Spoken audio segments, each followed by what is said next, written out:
Hello. Let me just adjust this. We're still playing with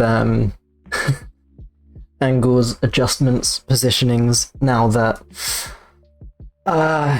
computer setup has changed. Thank you. My subtitles don't seem to be working. That's useful. Test. Subtitles. Subtitles, please. It's because subtitles don't seem to exist on this screen for some reason. How strange. Browser source. Subtitles. The name is already in use. Okay.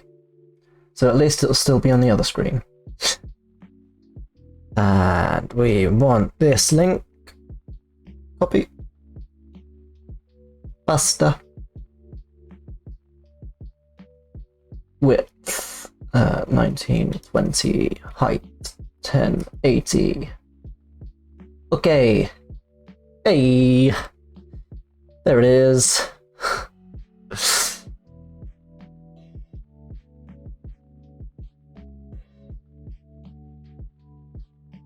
And have I just cropped off? No. Cool.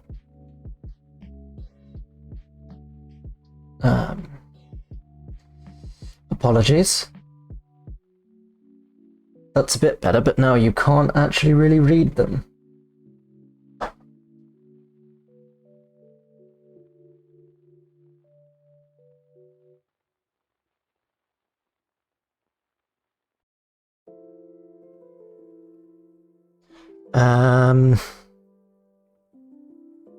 Let's try these. Let's try this look. Has this changed? Has this worked? Oh. That kind of works. But it looks kind of ugly. How about this? No. Why was it working before? And yet suddenly not now?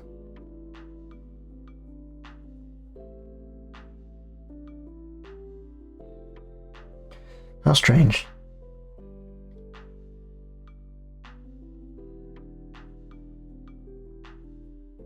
Test. Sure. That's what I was saying. Yes. Sorry about the faff. Hello. Welcome back to Practical Heroes. As you can see, we're doing a few things a bit different today. We ran a little vote on our Discord server, and this is what the people voted for. So this is what we're getting. Also, guys, just a pre-warning. Or people, pre-warning. I'm coming into this one. I'm coming in hot, okay? I'm angry. I'm annoyed. I'm upset. I'm furious, guys. People. Denizens. Because I went to undisclosed fast food location, because of course we're not sponsored, and it's like, it's what? How much? It's 26 degrees outside, guys. This is 26 degrees Celsius today in the England places, and that's pretty hot for us. We're not used to that. Everything we own is built to trap heat inside, not let it outside. So we're all dying. We're slowly sweating to death. And I went to undisclosed fast food location thinking, you know what? I'll get a milkshake. And I'm sure all the British people, the minute I finish telling this story, will know exactly what undisclosed food location this will be, because this is, I mean, just classic British law. That's law with an O-R-E, not an A-W. Because anytime it gets hot, you go and you think, you know what? I want a milkshake. I want some ice cream. I want something nice and cold to beat the heat. And you know what happens? You know what happens every single time? Sorry, sir, we don't have ice cream and the milkshake's not working. Every time. Every time. And that made me angry. It made me very angry. I was very upset. I was stuck in my car. It was boiling hot. Fortunately, I had the Always Sunny in Philadelphia podcast to listen to. That's good fun.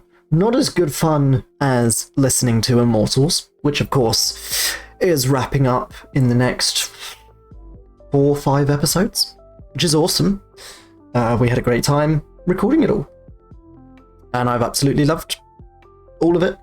And it's the first campaign that I've seen through all the way to completion.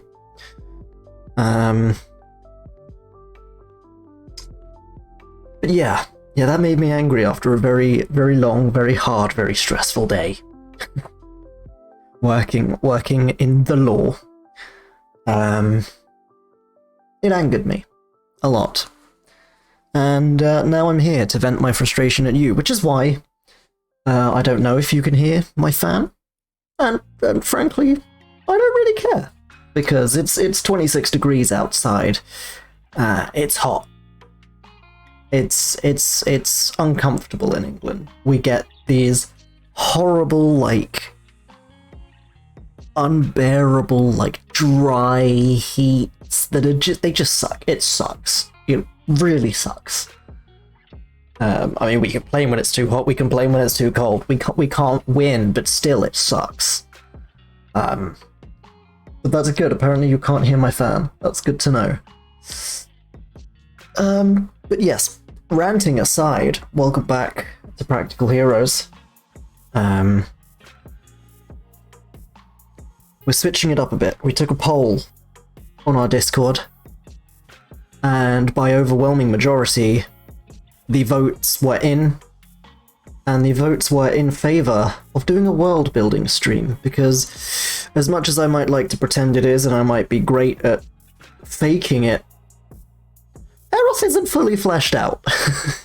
It is by no means finished, nor do I think will it ever be finished. I will always be adding and removing things to it. I could always throw to a campaign thousands of years in the past where we might have a completely different world map and things might be completely different. Who knows? But we're going to be doing some world building. Campaign 2. The upcoming campaign, with name yet to be disclosed to the masses. So I will try not to spoil it today, because I am aware that I do have it written in a few places on the World Anvil. Nope, that's the wrong one. I want that one. There we go, just turning down the music for me a bit. But yes. We're switching things up today. So, why don't we just jump into it? That was a horrible, horrible cut. Go away, bookmarks bar. You people don't need to see my bookmarks. Can I switch to these? Because I'm not liking how these subtitles look. That's a bit better. That's a bit better. It's also not where things are supposed to be, but that's fine.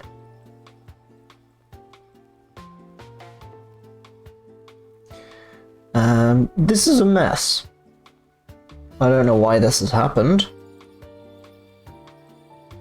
Let's try and fix that. And I don't know why that's so small. Let's try and fix that.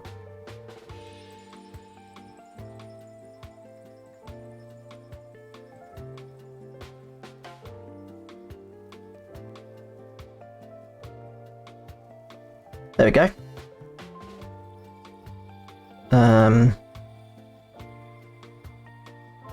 Does that look good? That looks alright. Yeah, that looks pretty good to me. But yes. Welcome. And of course we have chat on screen because, well, I thought it would be fun if, for this special stream where we're world building, you, the audience, are able to contribute to my world. You can ask questions. If I get stuck at any point, I might throw it to you and ask for some assistance. I thought it would be fun. I thought it would be cute, and it's awesome to maybe feel like you're contributing. Was my thoughts.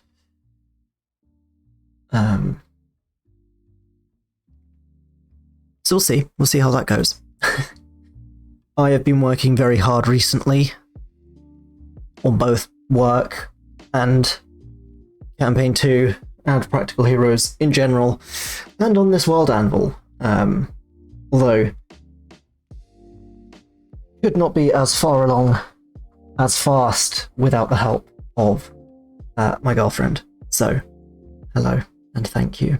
You've been amazing. What if the audience isn't very creative? Well, you know, you can still ask questions. You can still potentially contribute every now and again. You never know. The trick to being creative is to just not care.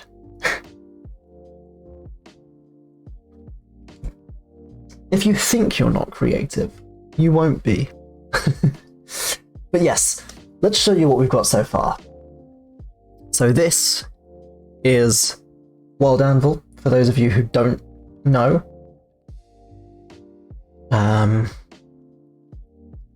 And this is what it looks like. This is the current aesthetic I've gone with for the Eroth World Anvil. Let me actually just post a live update on Discord. That would be useful.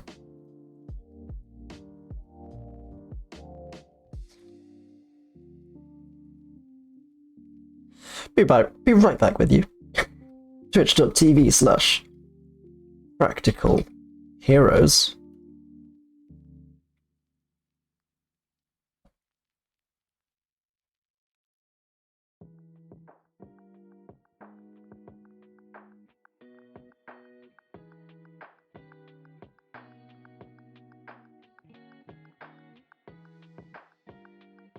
There we go. Sorry about that silence while I type and focus heavily on typing.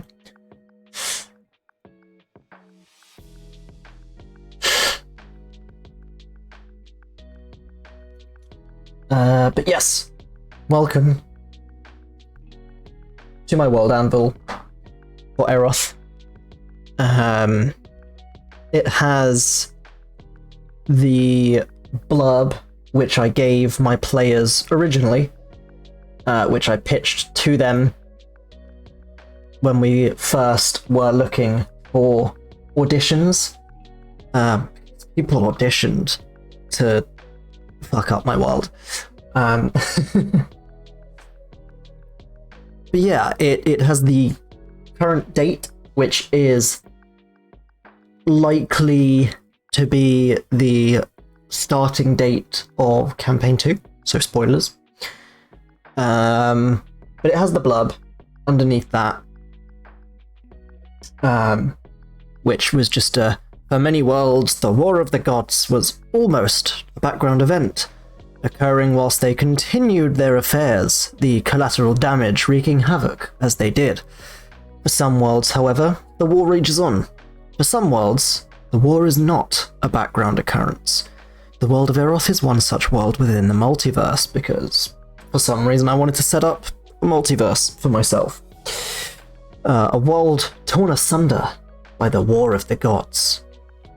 Eroth is a harsh, unforgiving world, one forged and cemented by honor, which is why we were supposed to use the honor scores a whole bunch in Campaign 1, but spoiler alert, I forgot about it. a lot. Fallout from the war has caused irreversible changes within the world. Continents have split into islands. Deep trenches have formed in the oceans where the water drops as far as the eye can see, marking the edges of the world, through which one could disappear into an as yet undetermined fate. 3 factions have arisen to see Aeroth through such tumultuous times. 3 factions with 3 varying aims. 1 faction, the Harbingers of Retribution, blame the gods and their wars for the destruction caused, seeking to bring the gods to their knees to answer for their crimes. 1, the Heralds of Divinity, blame the hubris of mortal and their disbelief for weakening the gods, allowing the war to begin. And 1, the Brotherhood of Justice, blames the forces of evil and the forces of chaos for law and order, Special Victims Unit, are needed to return the realms to peace. Some believe that gods, demigods, and the like aid these factions in secret, tipping the scales and preventing or aiding apocalypse. Some believe that they overtly support the warring factions, but whatever the case, all wars must come to an end, and only time may tell the fate of the world of Aeroth. That was the blurb that I sent to would-be Practical Heroes before Practical Heroes even started. That's what I sent to my friends for my home game when I first built Aeroth. And so far I've had some pretty good positive reaction from it. Honor system for C2, potentially. I would consider keeping the honor system going. I would like to use it more and remember to use it. I think it's just a useful thing to have in the sense that, for example, you have a fighter. And that fighter has a background where they were a knight of this town's guard, for example, or this town's main line of defense. Just because charisma isn't their strong point doesn't mean they shouldn't be able to persuade people or intimidate people, especially in that town. Their honor within that town, for example, might be through the roof, because they're kind of well known. Or it's known, they have their badge, for example, that shows they were a member of the town guard. If a member of the town guard is like, hey, civilian, step aside, you're not going to be like, no. And it brings some variation. Whilst, yes, obviously, I do want to allow party faces to remain party faces, the warlock, the paladin, the sorcerer, all of those sorts of things.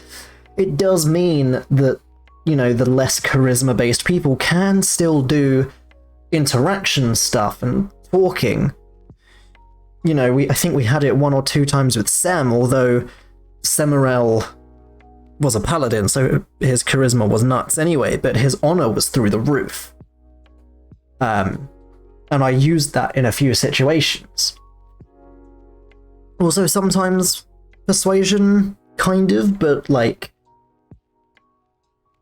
honor can just feel like a better system to use in that particular situation than saying, hey, make a persuasion check.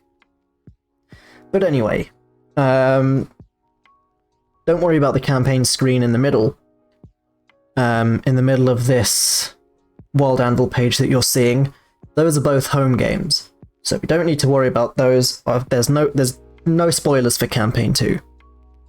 It's all good.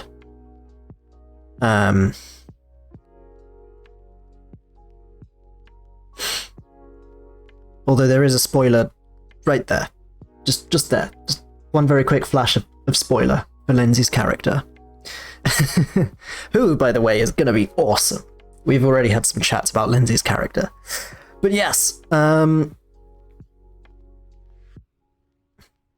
so, the way my... Oh, it's the timelines, sorry. The timelines are home game stuff. The way my World Anvil is currently set out, we've got this kind of homepage with the map, the blurb, And then the World Codex on the side. And that's just kind of the standard layout. We would like to maybe switch it up a bit, and I'll look into it at some point. But yeah, this is how it is for now. So for example, we've got our categories, rumors and lore. Mythos even and lore. So we have, the creation myth, the war of the gods. So if we jump to the creation myth, for example, this is where it will detail my entire myth of creation that I spent, frankly, a stupid amount of time writing and rewriting, with some parts probably still containing parts of my old lore. I should really go through and make sure that's all okay and update it if it's not. Of course, we've got a category for the gods. So when you click on that folder, it will show you the unaligned, in theory, gods. So those who don't necessarily fall under one of the main two councils, which you would have heard me reference a lot in Campaign 1, which would be the Divine Council and the Fallen Lords. Both of them are made up of 8 main gods, and then there's the other gods who aren't directly involved in the council, but are still my gods. Oh my gods. So kind of our non-council aligned gods are Ahir, Darathiel, who was Ethan's main god, Ithar, the god of the winds, Kahir, who was the god of Semirel, Lolth, the Spider Queen, taken straight from main D&D lore, Telfon, the Raven Queen, taken from main D&D lore, Tiamat, taken from D&D lore, and Traxis. And then if we jump to the Divine Council, we've got a nice little description of who the Divine Council are and who sit on it. But then, of course, you can see it again here. So we've got Ambriel, who was Mary's god, Bahamut from D&D lore, Balthior, Kalthus, Aetalania, Castiel, Lexa, and Maroth. And then, of course, we have the Fallen Lords as well. Same setup. We've got Charan, who was undisclosed, the god of Tomanok. Well, the god of Thorgol. Later, the god of Tomanok, who then switched to Ambriel. Keran, Lemlor, Shaxar, the god of Yuri, Skalmoon, Trebal, Tumdar, and Rux. No, you cannot have a sneak peek of a god voice, and no spoilers. That is a surprise for Campaign 2.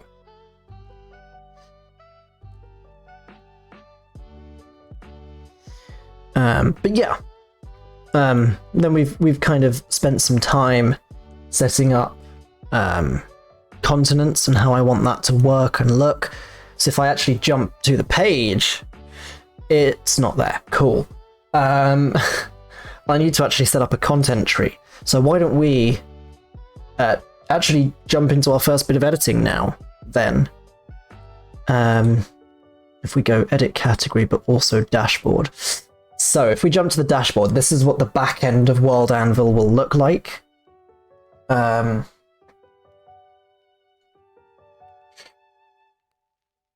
I'm just sending out some more tweets about being live.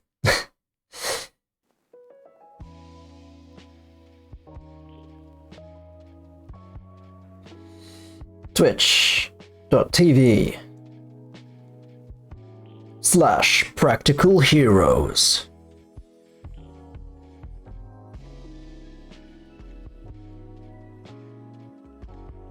Using World Anvil. Can we tag World Anvil? Hey, I can tag World Anvil.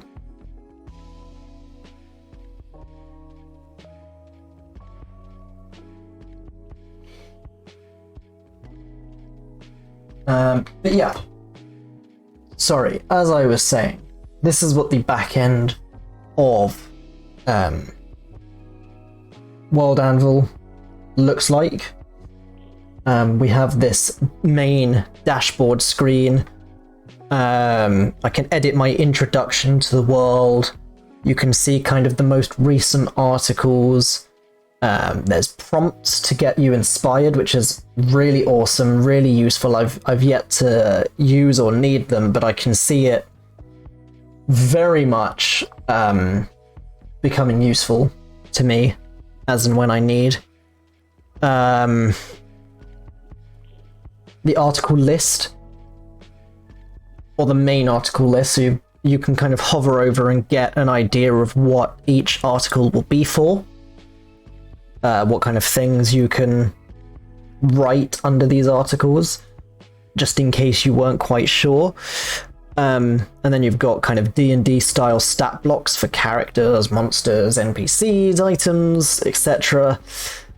And that's using the 5th edition system reference document, so the free access to Dungeons and Dragons.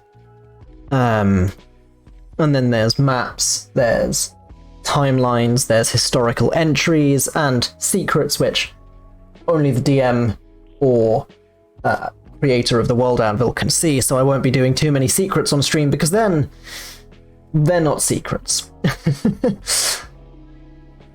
So, what I want, however, is under the advanced tools, I would like a content tree.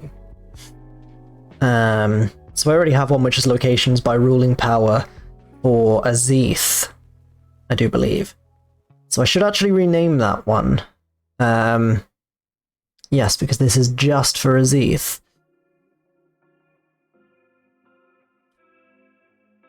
There we go. Save changes. And it's that easy.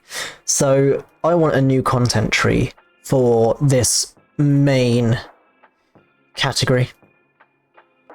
What I want it to do is show kind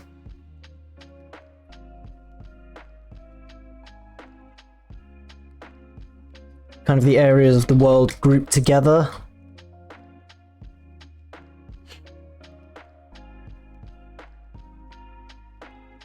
So it'll just be areas of the world of Eroth grouped together by which gulf they're located in. Because, as you may have seen, a prominent feature of the map of Eroth is this idea of the crossing point.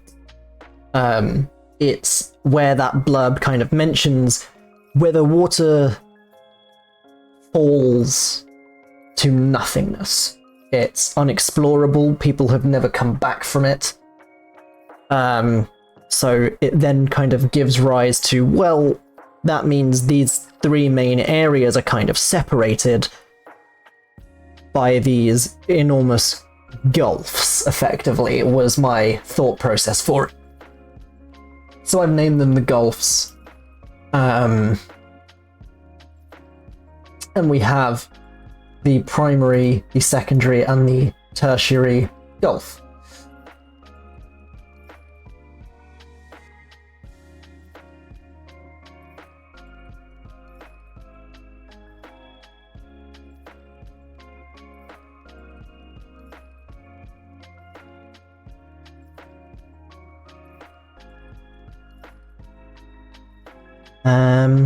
Yes, I know I shouldn't end a sentence with a preposition.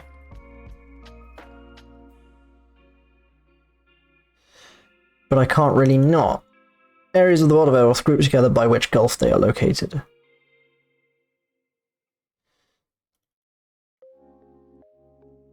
There we go. That should do it. And it's public. Create organization chart. So what you can then do with an organization chart is actually you can add articles, but not categories. So do I have... Cool. So for example, I can add Azith. I need... Okay, so first things first. Getting ahead of myself. What I need to do, because I don't, for now, need articles for them, I'm just going to primary Gulf. Did you know the preposition rule was brought about by Victorians that wanted to be posh and actually holds no weight now? Yes, I did, but it still sounds nice.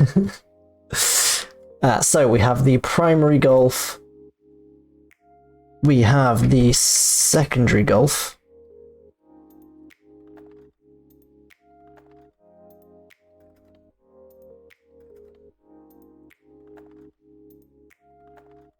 And we have the tertiary Gulf. So what this advanced option allows me to do is just drop down a title or a category for this organization chart without needing to create a whole article for it. Because sometimes I don't need an article, sometimes I don't want an article. Right now, I don't want articles for the Gulfs. I don't really think I need them. I feel like they would come up in an article that I will make about the crossing point. So there's no real need to create an article just for each Gulf. That can just be demonstrated by the organization chart.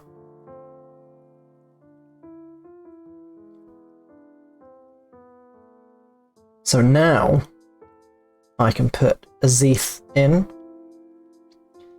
and put the parent as the primary Gulf, because I do believe Azith is in the Aegean Sea, located in the primary Gulf, which is written right here. And then, of course, secondary Gulf containing Faltis, and the tertiary Gulf containing Dublis. Save changes. And there we go. So now, for example, we have the bare bones of this content tree. So if I were to go to this continent article and go to the content and the description and hit paste, I've grabbed an embed code from the content tree. So if I now go to view category, areas of the world, and we've got the secondary Gulf, we've got the tertiary Gulf, and we've got the primary Gulf. I don't know why it's ordered like that. That's annoying to me. And then we've got the primary Gulf and Azith underneath it. So super cool, super useful, great for showing. That'll be why. That's why it was laid out as it was, because I hadn't reorganized it.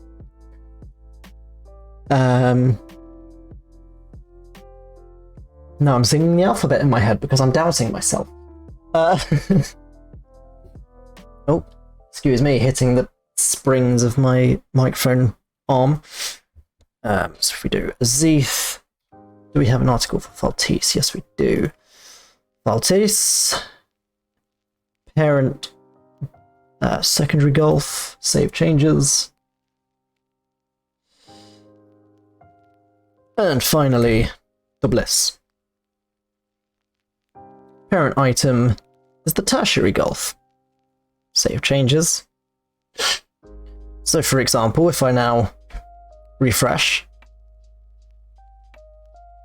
here we have the organizational chart, and it's showing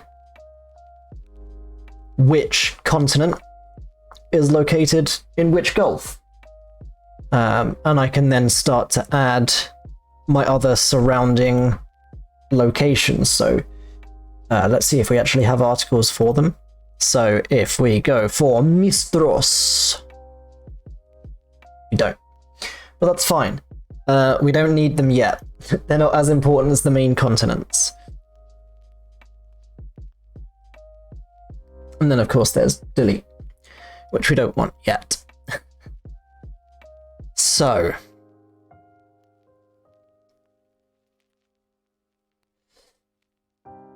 let's jump out of there. As I had started to say, before I got wildly distracted by content trees, I have organized it in that we have an overall category of continents, and then under the continents we have Azith, where a lot of Campaign 1 took place and a lot of Campaign 2 will take place. And Azith is organized by the areas, and I will do the same for the other two continents. So the Azith, the locations within it are split into a bunch of different areas. Maps. Let's see if we can... Oh, look! There I am. I forget that the Twitch is on... It's actually on the World Anvil. It's a good way to find our Twitch. Hello, Mitch, from the past, or I guess, yes. Hello, future Mitch, on the stream. On the World Anvil stream. Let's see. Where's the wave? There's the wave. Anyway. The Halidor Isles model thing. There's the Aeroth world map. I scrolled straight past it. Mitch Infinity Wave, I know, right? So, as you can see, we've also got markers all over the world, and it's crazy when you're zoomed out, but it's a lot better when you're zoomed in. What is this? Is this Dragon's End? It must be. So, as you can see on the world map, Azith as a continent is split up into various areas. Originally, I'd wanted to take us to the Verdant Expanse, mostly to Thistlewood, because we would have had a lot of fun in Thistlewood with the original crew. But up at the top, which didn't really receive as much mention, nor did the bottom, we have the Rising Plateaus, where kind of the higher areas of Azith are located, and you can kind of see where some of these plateaus start to come into effect. I tried to demonstrate them on the map itself. And then we have the stitches which divide the Verdant Expanse from the Sleeping Gardens, which, hey, here's the first sneak preview. So, special information just for those of you watching the stream. Campaign 2 will be taking place, the start of it at least, will be taking place in the Sleeping Gardens of Azith. I won't tell you which town we're starting in or which city we're starting in, but we are moving over to the Sleeping Gardens. So we're going away from the Halidor Isles, navigating to Azith proper, and having a look at the Sleeping Gardens, which has a few of my favourite locations that I've come up with. Some of my favourite location names, like Bimbleduke. But it's also home to the Floating Citadel, which I'm a big fan of. I just like the lore that's started to surround the Floating Citadel. It does, of course, as you can see, have its own capital, which is Dura. And kind of building off of that, as a result, there is a ruling faction, the Zeroth dynasty, who rule out of Thistlewood and rule over a lot of the Verdant Expanse, are not the ruling power of the Sleeping Gardens, which will make things interesting and different from Campaign 1. A lot of the Sleeping Gardens falls under the Kingdom of Dura. It has a kingdom, it has a king, it has a queen, and those are the things that are currently missing. So, as you can see, Dura, if we click on the article pin, currently has nothing written into it. And Greenbell, yes, you make a good point. Greenbell, I am quite a fan of, simply because it came with me over from my original world. It's from the world of Burus. It was, I believe, the first town that I wrote into my old world, and I brought it with me into this new world. Completely different place, but the idea of having a town called Greenbell I thought was kind of cute. But yes. You want me to click on Dragon's End? Boop. There you go. Dragon's End takes us to the Halidor Isles map. Where, of course, we do have the locations pinned up, mapped out. You know, we've got everyone's favourite Shades Peak. We've got more Dothak. Where else did we go in Campaign 1? We passed through Ripstein, through Pass. We never quite made it to Frostreach because, unfortunately, Ethan Thorne did have to depart. And we never quite made it to Dragishta. Which, hey, now that it's over and there's no spoilers, was where I was planning for Yuri to meet his dad. That would have been fun. And of course we've got Edgecrop, where Mary is from. But yeah. We're gonna head to the Sleeping Gardens. And we're gonna go for Dura. Why don't we build out Dura? That can be the first article we start to work on. So if I hit edit settlement,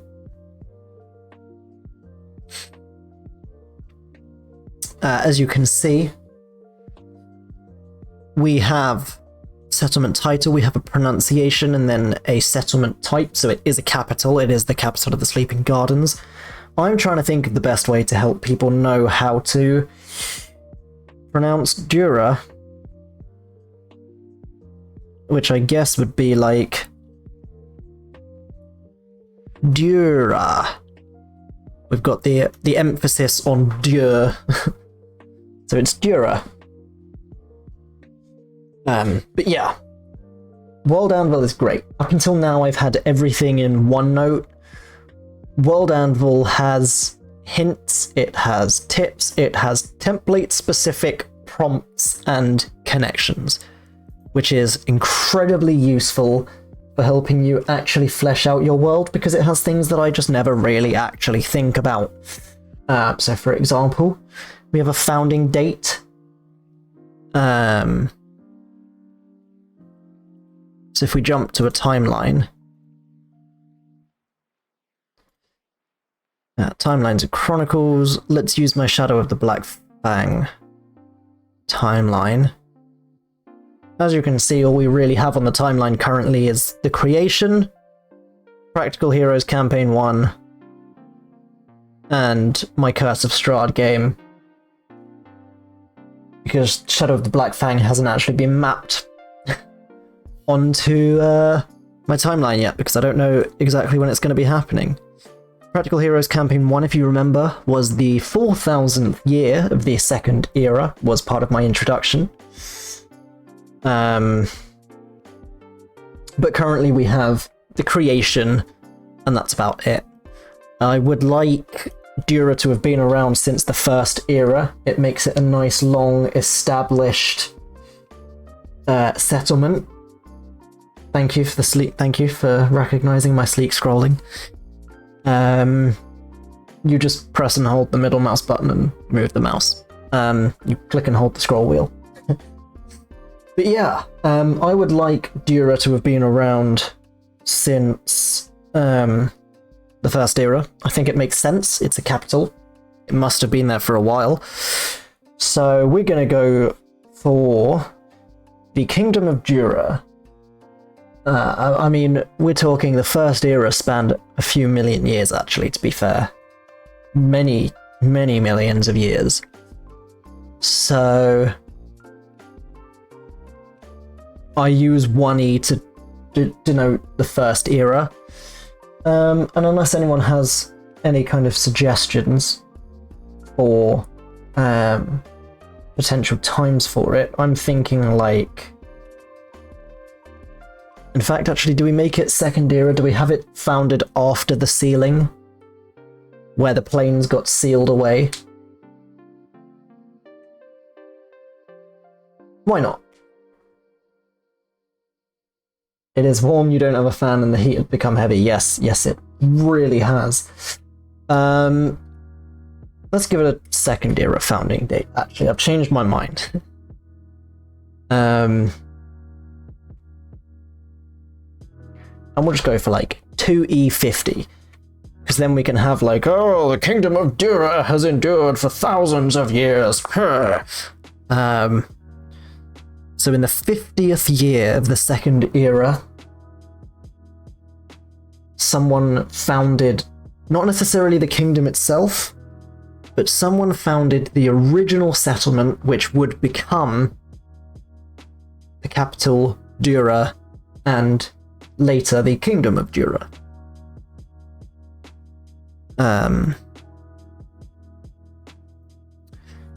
Founders in Dura, do you mean? Yeah.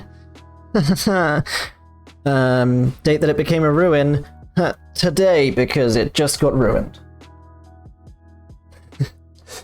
No. Ruler and owner. That's an excellent question. I think we can come back to that, or maybe I won't fill that in today on stream. Maybe we just do the information and I go in and fill the actual specific characters and you meet them in the podcast. Owning rank I've never really been a huge fan of, because it's not really needed, I don't think. Or at least not a custom one. A completely unrelated question, you absolutely can. So obviously the owning organization now of the Kingdom of Dura is the Kingdom of Dura.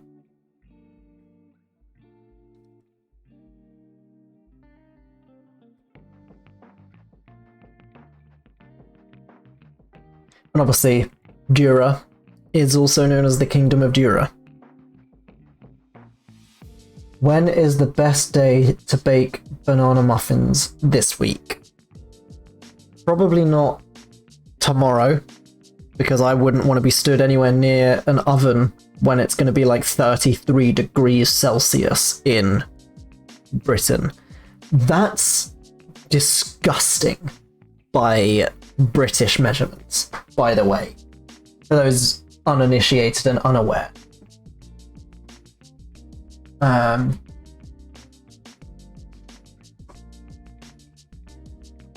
Also, why not? Because it might be seen on stream, but also another first look for campaign 2, seeing as I'm not giving away the name. Because I'm doing it the way I want to do some of these prompts as well and get things written. I'm going to do it by the books. I'm going to use the Dungeon Master's Guide because people don't use it enough. Because it has story writing prompts in it. It has creation prompts, and I'll go through that and show people Dungeon Master's Guide prompts. But things I have to move to get to it. My Bailey's Dice Bag of Holding and, sneak peek, my Campaign 2 Dungeon Master's Notebook. It's pretty badass. It's got a little dragon on the front with fire. It's got swanky lock system and a little flap. And then this lovely parchmenty paper inside that has a super vibey feel to it.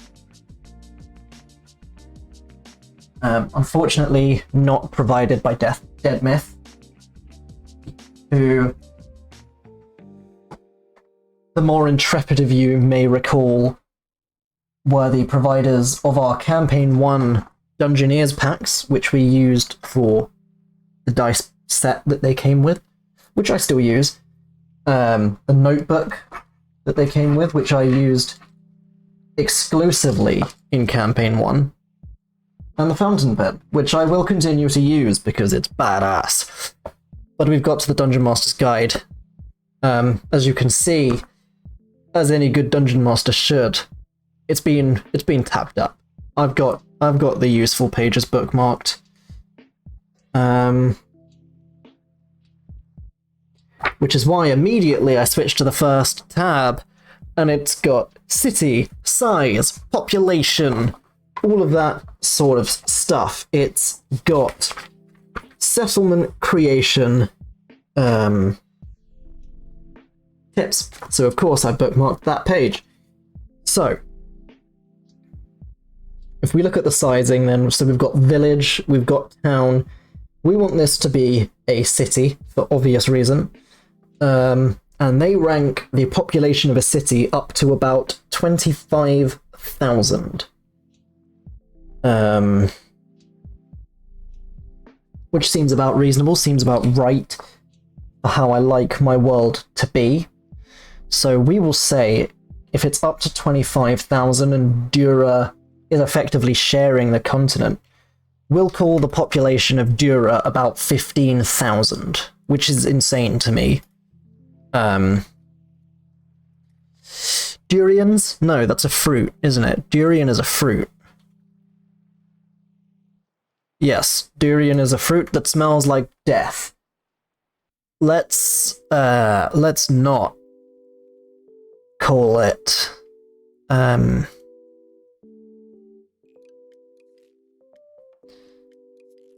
let's not call them durians. Let's call them durans. Unless anyone else has better suggestions for the denomination of the inhabitants of Dura. Durables. Duracells. Oh my god. I really hope that wasn't picked up by the mic. But the you know, if you get arrested in Dura, they take you to the Duracells.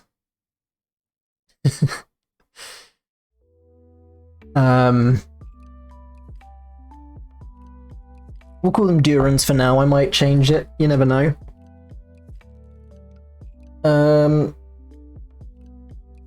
Government. Pretty obvious, I think. Good. If it wasn't picked up by the mic, it wasn't picked up by the mic. What a shame. I totally didn't fart very loudly. Demographics. It's a city. It's a capital.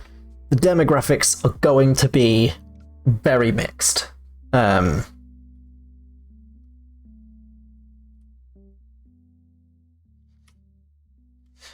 But, as often happens in bigger cities, bigger areas, it's always mostly human. You know, humans are as they are. They multiply like that. They take over everything. They ruin everything, let's be honest. We want mostly human. I think it's possible there might be some bestial races, however you like to say it.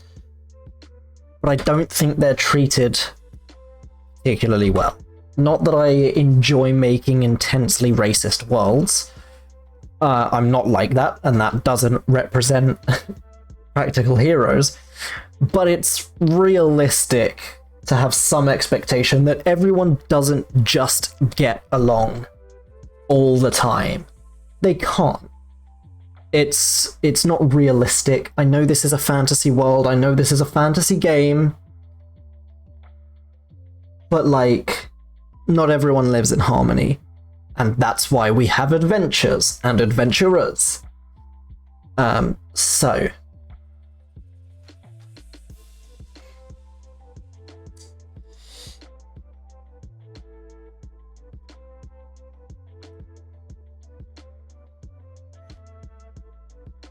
treated poorly. I can't type. Now that my typing is on screen, I cannot type. We're treated poorly. I think they'd mostly be looked down upon. It's mostly that kind of thing of like... humans, and I mean, we know this for a fact, because we are humans. Humans just hate everyone. That they can. If they have a reason to hate something, or find something weird, or find something different, they will. And if they find it scary, they'll hate it. I think orcs would be looked down upon. Not that they're necessarily bestial. but I think Minotaur might be. I think it's a city. There would be slum areas. Areas where people are not treated fairly. And,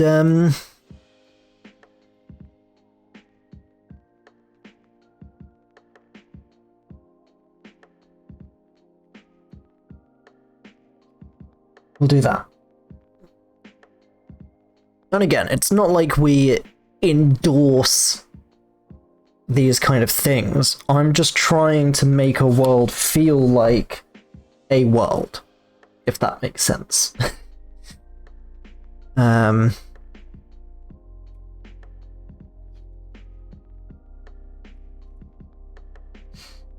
in my mind, it's kind of, obviously not to the extreme, but kind of like a Windhelm sort of situation of like, the Dark Elves are there, and they are just not treated well at all. Obviously not to that extent, but that's kind of what I'm picturing. There's like the Grey Quarter where the Dark Elves are. It's like the Beast Quarter or something like that. Just to add some nuance to the world, a bit of grit. People go to Windhelm only when we have to. Mostly found in the... I think it's just how these sorts of things happen. Thistlewood, for example, the other capital of Azith, Thistlewood is like the elves only club. They hate everyone who isn't an elf. They look down upon them constantly. Elves are dicks. Humans are dicks. Everyone's a dick. Government. Ruled by the king and queen. Or we'll just say the royal family.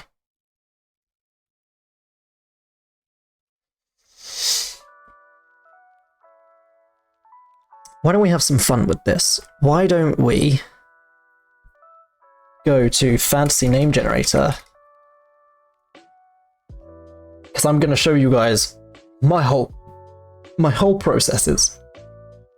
This is how I like to do things. Not that everything is wholly unoriginal or anything like that, but I like to get influence from random generators. I often find incredibly helpful for just base points, starting points, and what's super useful is they have, where's it gone? Dungeons and Dragons NPCs, for example. That's all monsters. Dungeons and Dragons it is. Can I just go to like the category Dungeons and Dragons? No. There used to be a way to, is it this way? Dragon Age, Dragon Ball, DC Comics, Dungeons and Dragons. Here we go. So, the ruling family. I think it'd be nice to have them as a mix of something. One or two races. Ideally, not an elf, simply because Thistlewood. I don't want it to be just like, oh, it's the elf versus elf continent. We can do that in other ways.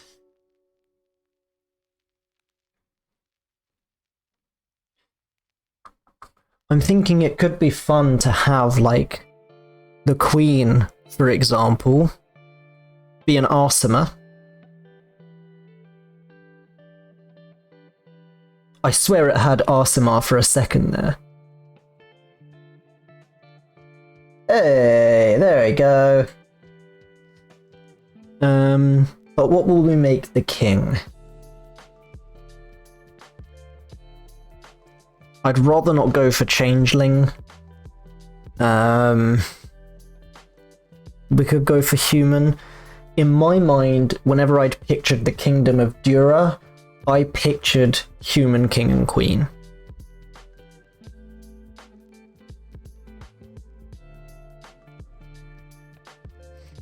Mostly because in my little caveman brain. Because humans do as humans do. The reason why Dura was even created in the first place, or the kingdom of Dura was established, was I think the first king, King Dura, was a human who basically just said, screw it, I hate these elves, I am starting my own kingdom, basically. We're gonna break away, we're gonna break free, and start off for ourselves. Oh, Roderick is a strong name. Archibald.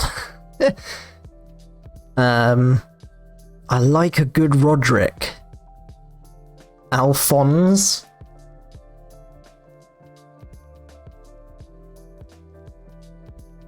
And I like the idea as well of Dura actually having been the last name of the original king. So it then is kind of, what is this happening? What is this? What is happening on my screen right now? What is this ad for?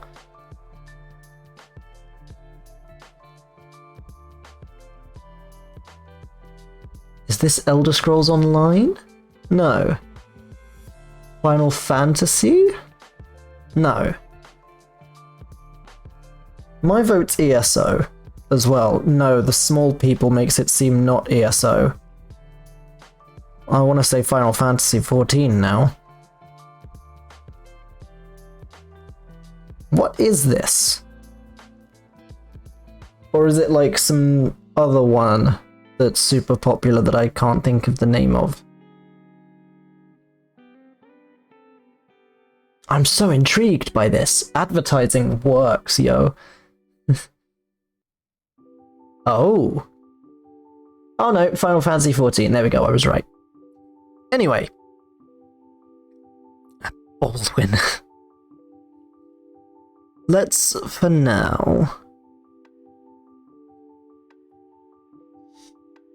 we'll call him the High King as well, because that's always good fun. And I like the idea of a Roderick like this. No, like this. Roderick Duran.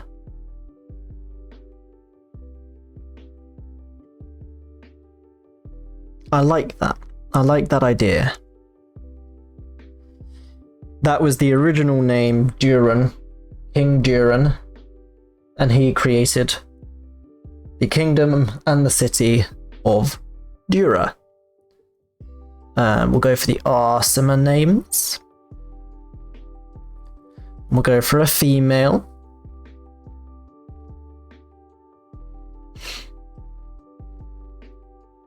Nothing sparking yet. Ooh, Alda Duran? Maybe. Queen Alda, I do quite like the sound of. Is it safe to assume there will be no tea during the break? There absolutely will not be tea during this break. I could quite feasibly die if I did that. But I like the idea as well, actually, the more I think about it, having seen Vazrizel. I like the idea maybe hinting at this kind of angelic ancestry with one of those kind of Samiel, Sariel kind of names. You know?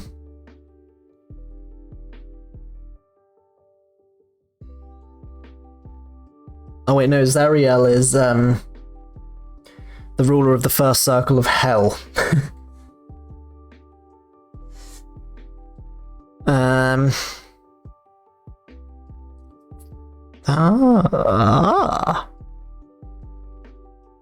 I saw the beginning of a name, and that has sparked an idea. High King Roderick Duran.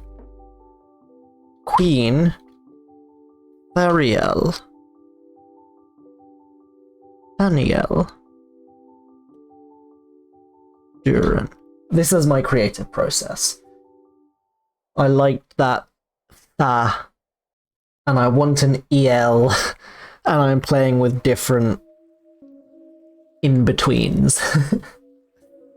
I like the idea of King Roderick and Queen Thaniel. Aniel. Ooh. Although I feel like British people might make fun of the name Faniel. But what about Queen Vaniel?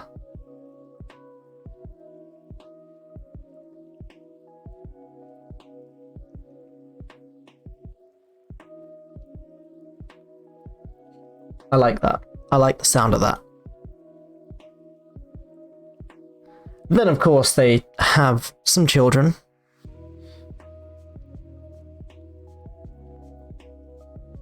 Is there like a half celestial option? I wonder.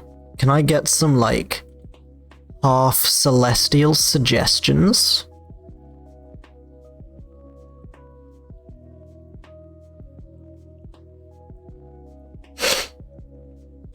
Fantasy and folklore. I might be able to just grab from here, like...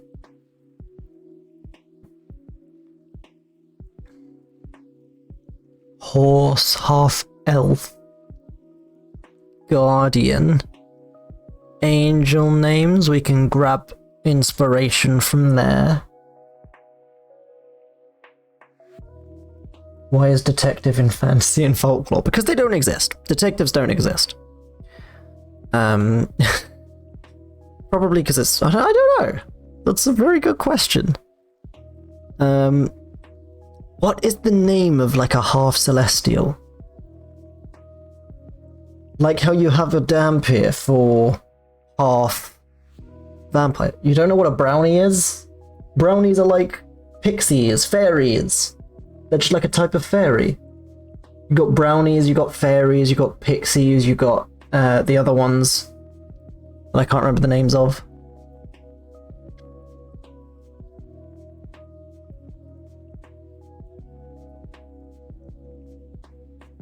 No, unfortunately, you don't get to name your brownies using fantasy name generator. Hobbit. Lamia, legendary creature, lich, magic user. What's the name of a half celestial? Nephilim? No, but useful.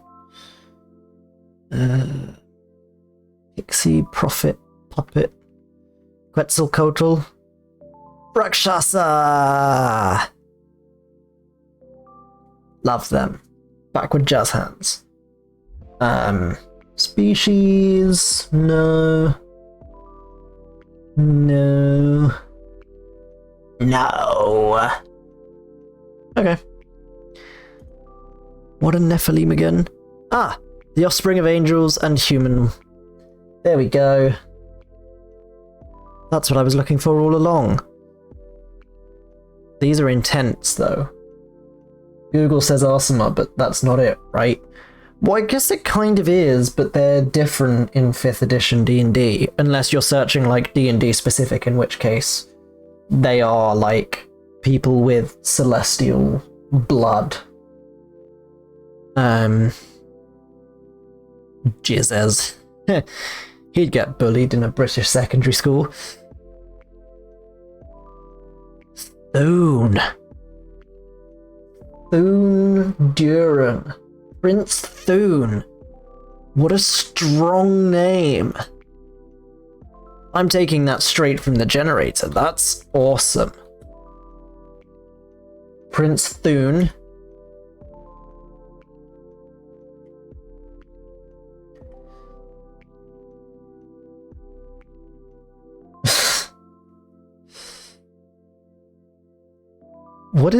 Why do they hate females on this website? The male names, okay, the male names this time aren't much better. Where am I getting them from? These are not human names. Have you ever met a human called Worldbuilding? What is this?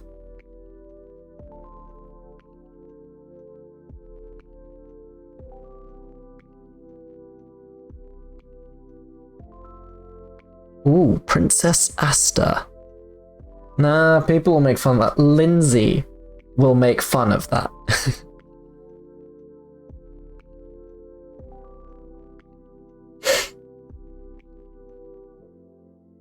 Engelbert Humperdinck? Urania, Princess Urania. It is kind of cute.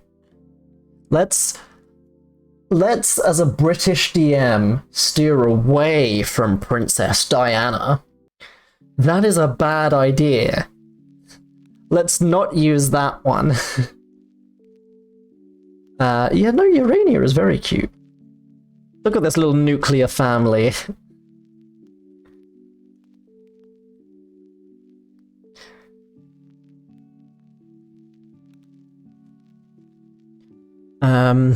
I like the idea that maybe there's a council as well. I'm slowly turning this into England the more I think about it. There's the royal family and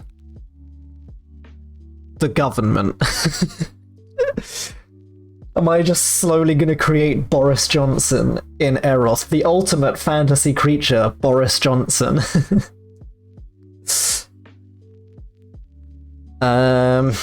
But no, I do think there would be some sort of government to help this ruling family. Not necessarily like a parliament, but like a council to help the king and queen. We'll call them the High Council, because we have the High King, Queen, and the High Council. That's a pretty powerful ruling split. We'll say the 5 members of the High Council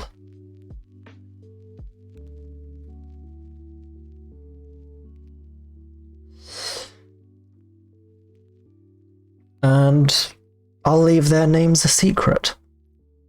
What of the entrepreneurial spirits of this settlement built? That's a good question. How much more do we have? We have a fair bit more. Tell you what, why don't we take a break here? Because I really got to blow my nose. It's been running this whole time. And I better go catch it. But why don't we take a break? I'll refill my water. Might make some iced tea, so at least there's still technically tea. And it also means those of the rest of you suffering in the heat with me can move to cooler parts of your house, and I can also air out my room a little bit. And break. See you in a bit.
welcome back.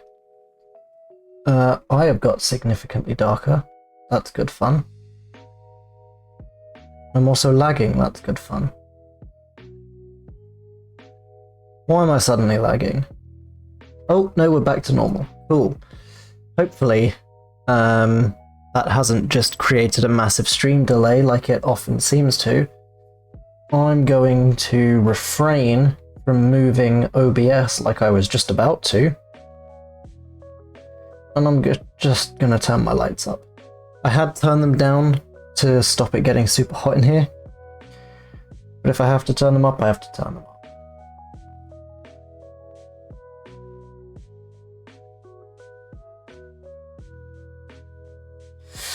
up. Cool. So the infrastructure of Dura.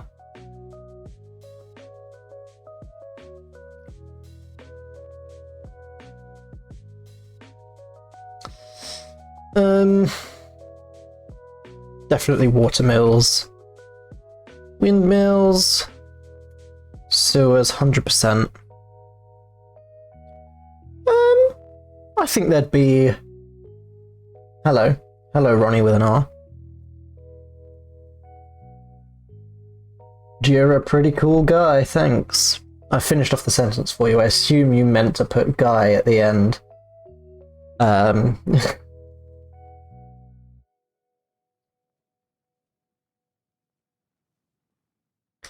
Add a bit of flair to the roads. I think they'd have those Roman-style straight roads where it's just straight line through the center of town, hard right, hard left. Because it makes marching easier.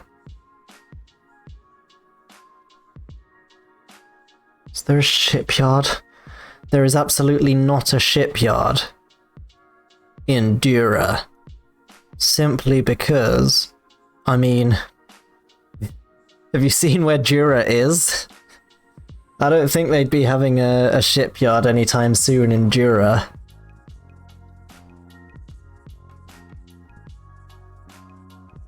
Aeroth World map, let's open that up again for a quick look.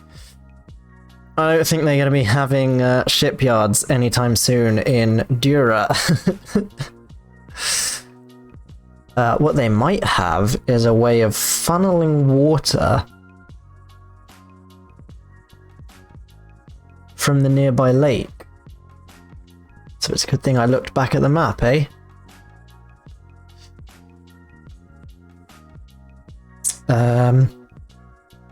We'll say there's underground aqueducts which channel water from nearby lakes. They need drinking water somehow. And that seems like a pretty cool idea. Oh man, like an underground chase across some aqueducts? Badass! Excuse all the miscellaneous drinking noises. I did in fact technically, yes, get tea, but it is of the iced variety.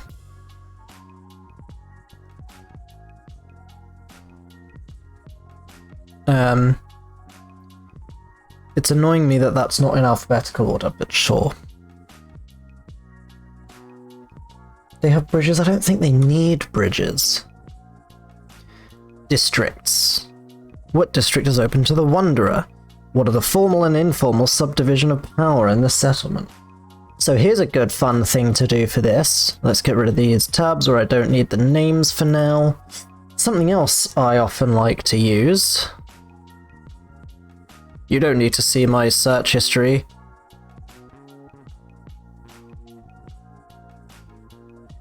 I forgot that you could actually see my search history when I do that. But yes, Watabu, or however you say it, can be used to quickly generate an entire city. With a nice map and the like. Is that big titty anime waifus I see in the search bar? No! Excuse me. Just trying to remember how to edit some of the parameters. Style. No, that's font size. Districts curved. Buildings. Outline.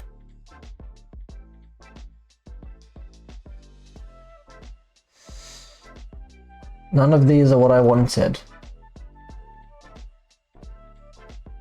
This is what I wanted. We want features random, of course.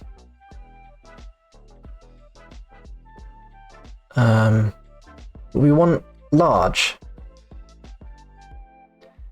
And Jura would absolutely be a walled city. I think we'll take this off random, actually. It would definitely have an inner castle and walls, but it absolutely would not have a coast.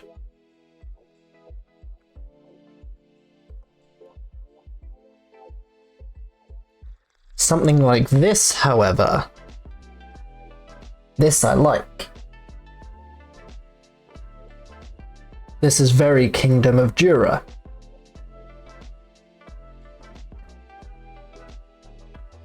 What the hell does that say? Bartemper's Gate. Hell no. But it's useful to have something like this, which can just generate something completely random and give me some ideas. Let's just save this as it is for now. And we'll just give it a very quick D&D, maps, Eroth, Azith, Sleeping Gardens, Jura, Rough. There we go, so I have a base reference for it.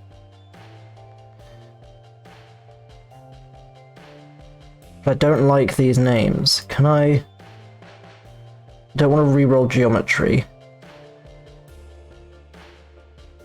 Can I just redo the names?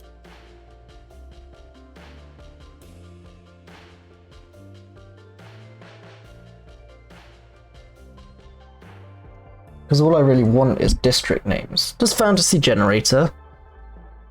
Places and locations. City district names. Hey! Yeah. That's what we want. Little Sasp.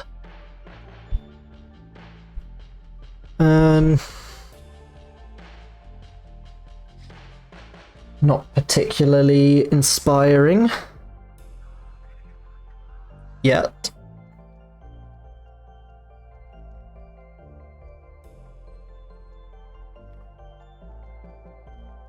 What is up with these names?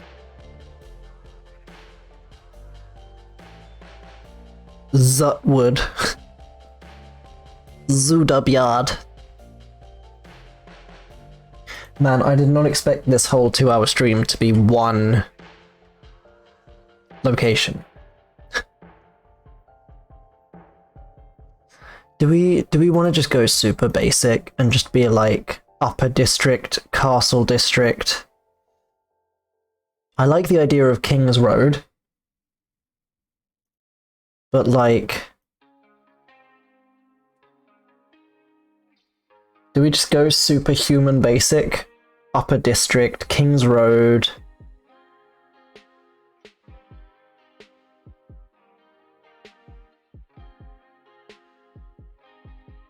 Renor's Gate. Named after a mighty hero of Jura.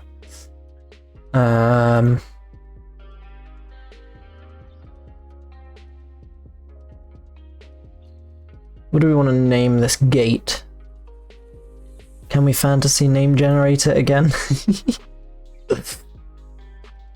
I just like being able to do stuff like that. And get inspiration from it.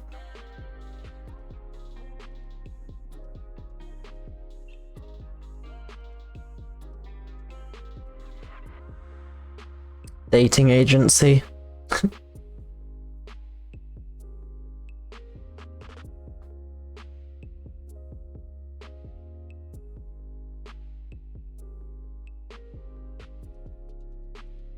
don't want a description.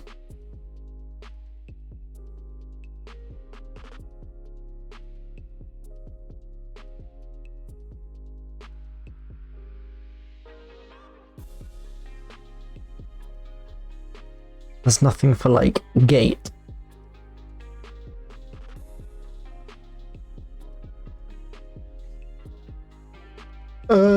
Okay.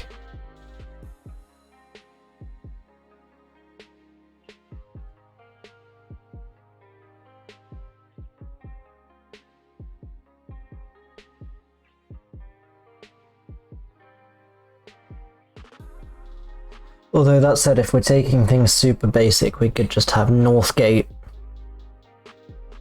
Brennor's Gate, which is a district and the exit.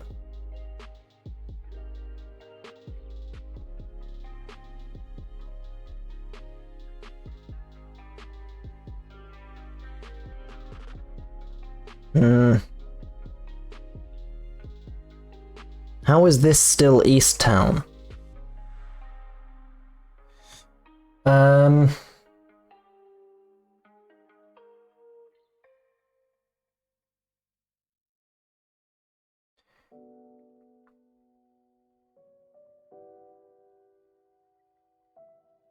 Give me something usable.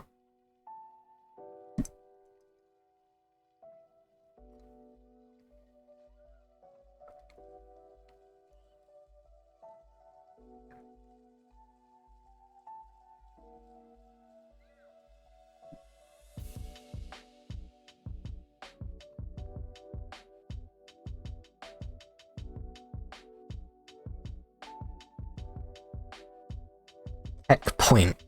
Wow.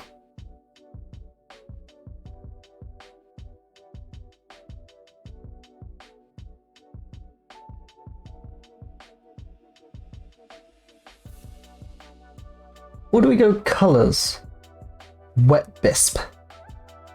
Do we go colours? So, like, I had a sudden thought of, like, the Violet Ward.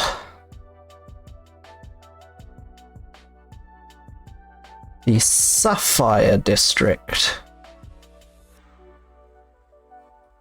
And then obviously the King's Road going through. But, like,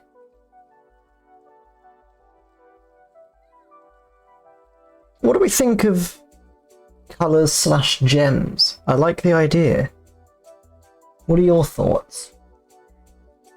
This North Gate would lead out to the Stitches, so that could be like the Blue Gate, because it leads up to the river, or River Gate.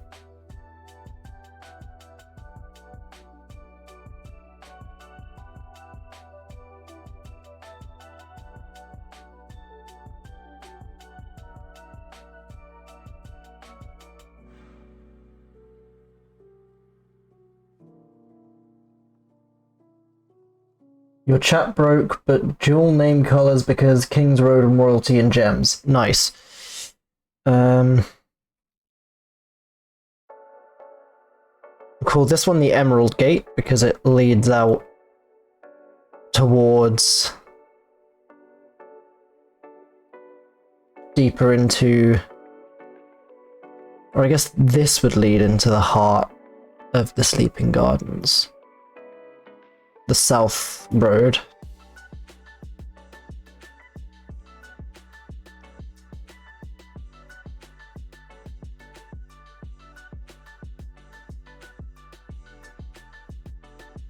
Change the Violet Ward to the Amethyst Ward. Yeah. Because then it's still purple, but it also becomes more gem themed like the others.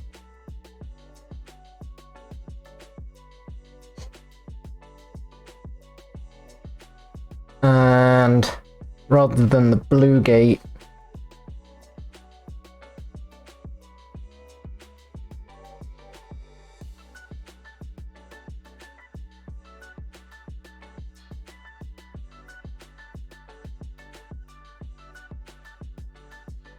what other gems have we got?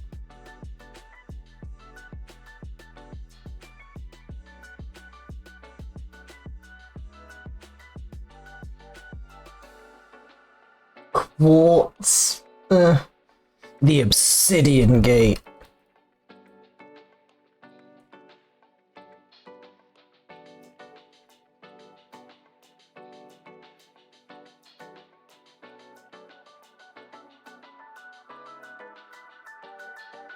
Because this is a huge area, we're going to change it from gate to ward. So we've got the Golden Mill, the Obsidian Gate, the Emerald Ward, the Amethyst Ward, the Sapphire District, and the King's Road running through.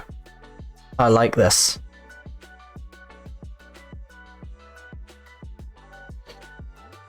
So, districts, we have the Obsidian Gate or Ward? The Obsidian Gate. Entry point from the north of Jura, leading from Stitches into town proper.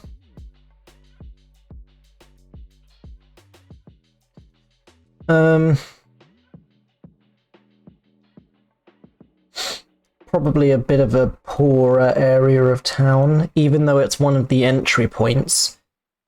Or maybe coming in from the Golden Mill side is. Why don't we actually stop this from being called Dark Heights and call it Dura? There we go.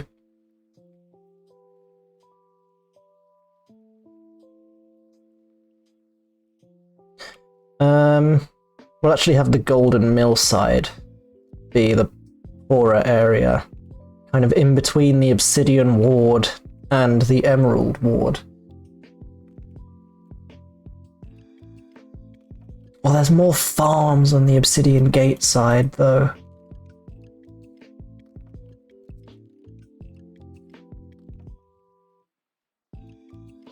What does that landmark do? Oh, nice. Cancel.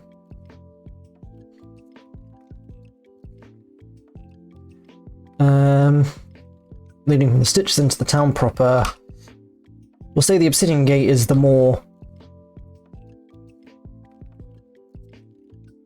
It's the more working class area, but it's not quite the lower end area. Obsidian Gate.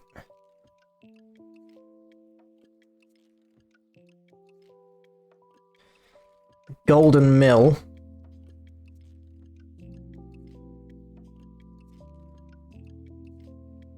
That also leads down from the Stitches.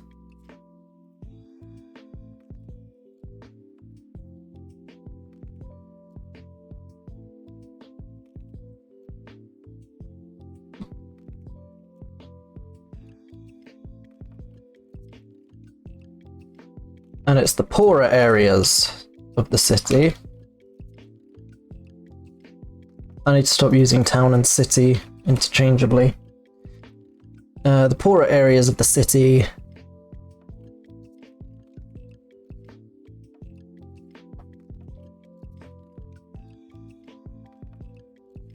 includes the slum areas in which the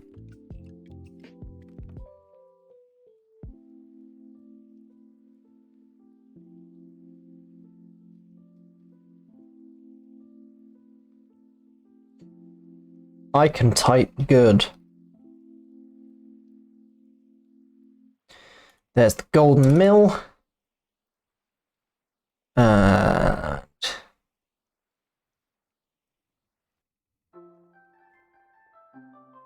we'll go for the Emerald Ward next.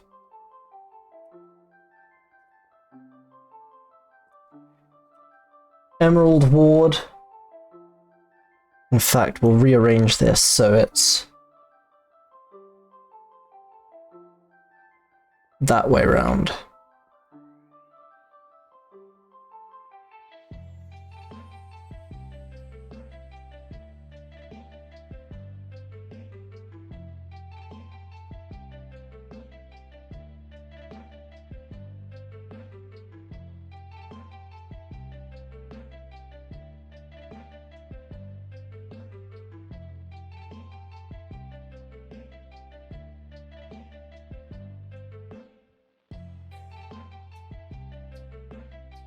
we go.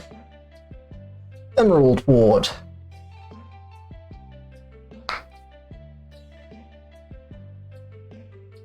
Will be the kind of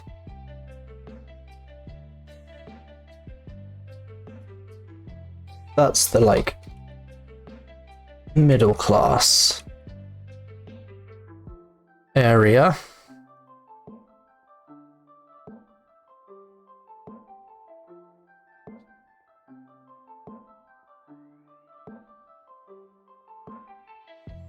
Because this leads in from neighboring towns, doesn't it? This would lead in from kind of Bimbleduke Way, Steelcrest, Greenbell.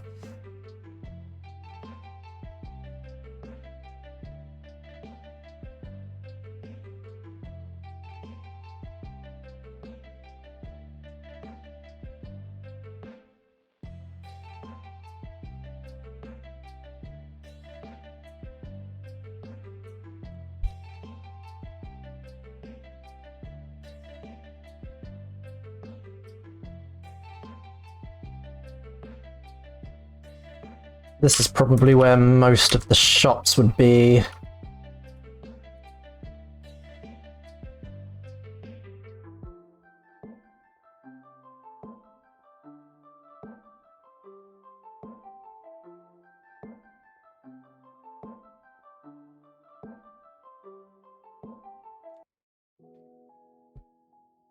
We'll say this nice big area is like training barracks for the local guard.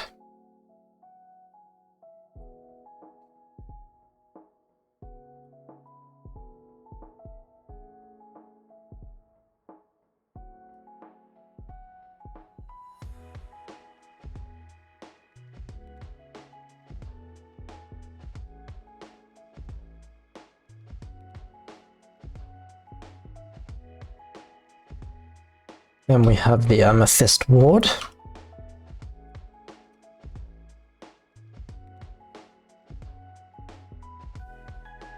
Which of course is now the more upper class area.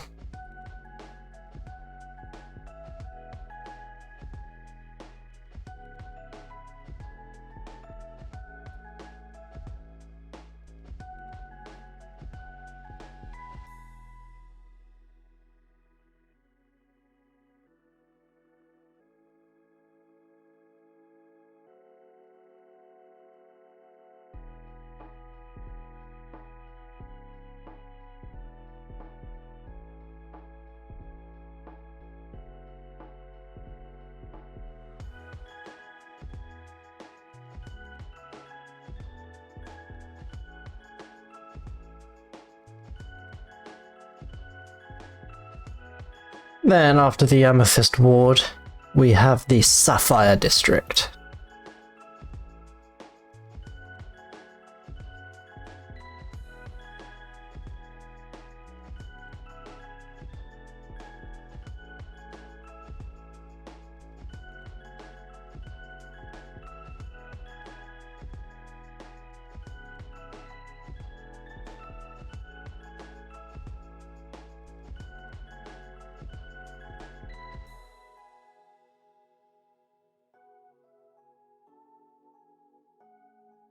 It's obviously the highest class area.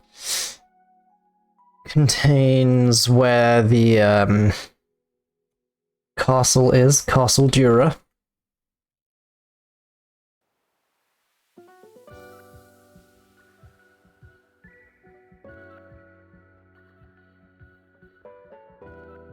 Which is also self-contained, isn't it? Good.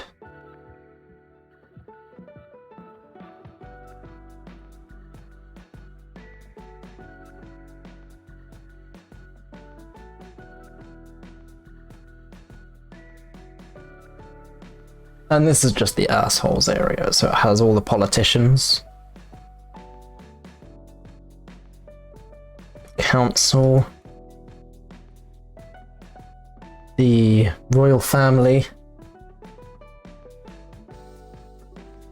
And just kind of generally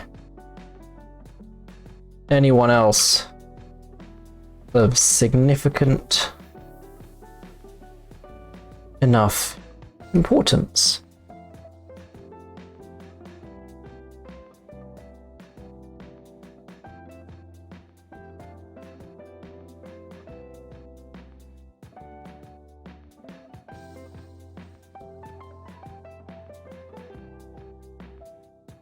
King's Road runs through the heart of Jura without passing through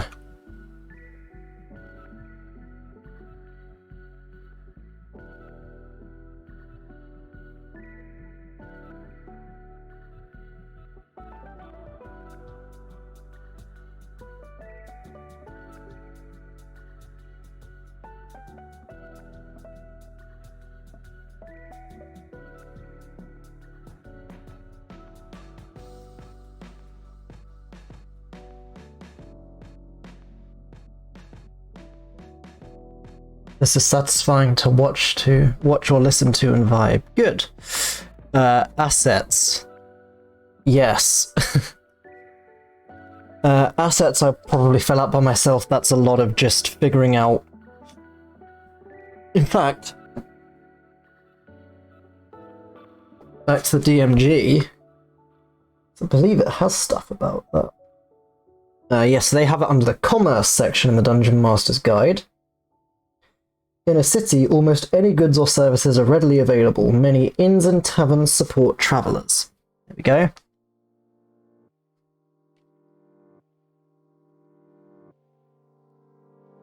In fact, why do it on here, on my book, although books are super useful and super nice to be able to flip through a physical copy. But why don't I make it more fun for you guys and show you on here? Creating a campaign, is it in mapping your campaign? It should be, right? Yes. Mapping your campaign. First time chat, Gift of Gabby 1, hi. Welcome to the stream, sorry you're catching us near the end. Love the username, by the way, if that's a pun on the Gift of the Gab. And presumably your name. Love that. Presumably if it's your first time chat as well, is this your first time watching any Practical Heroes stuff? And if so, what brought you here?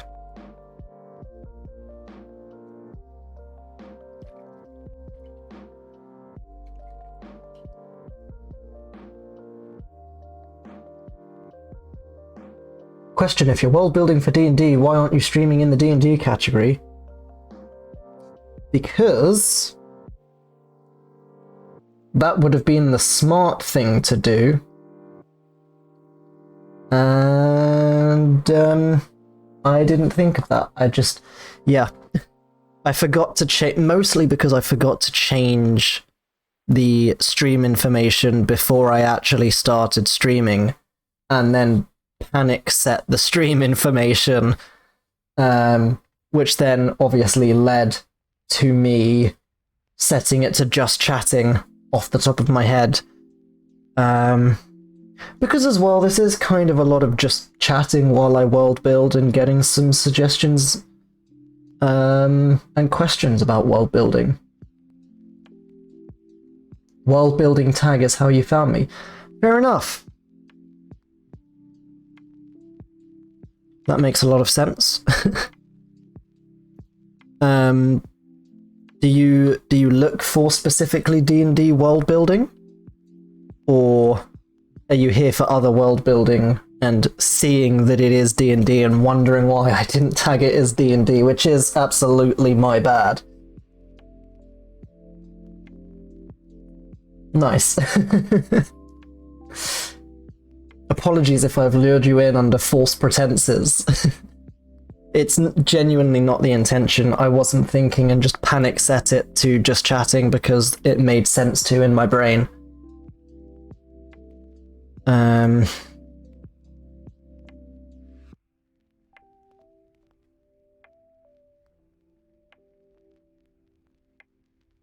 I like using just this kind of generic first phrase from the Dungeon Master's Guide, and then I kind of like to build off it.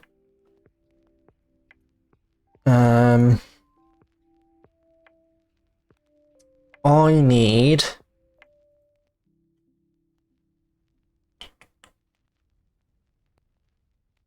I want a name for my, like, town's guard. Presumably the best place to get that would be guild.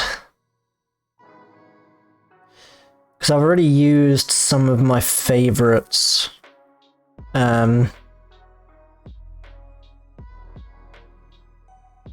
For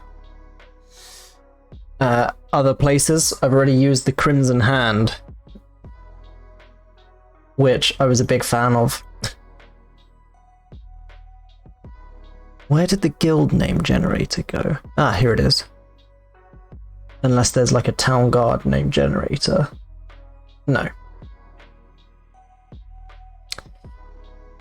Flesh enemy. You look for D&D campaign planning / D&D world building, but if no one is streaming either of those, you look for world building streams. Fair enough. This is technically both of those. It's campaign planning and world building, as you can probably see from just above my head. We're gearing up for the second campaign for our flagship campaigns. It will be running as a stream this time, now that I have the ability to stream. The first campaign was podcast only.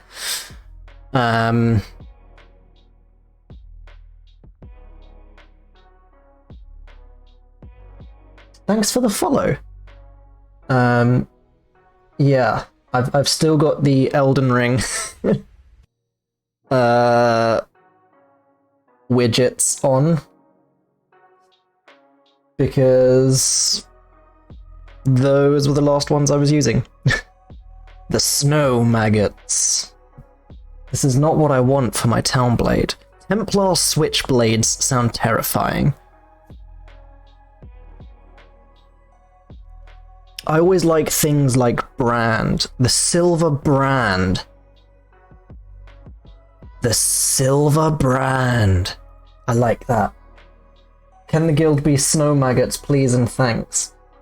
We could have a snow maggots guild, but that's not what I want for my town's guard. But we can definitely have a snow maggots guild. There should be a note thing somewhere. Let's go for a whiteboard. I think whiteboard might do it.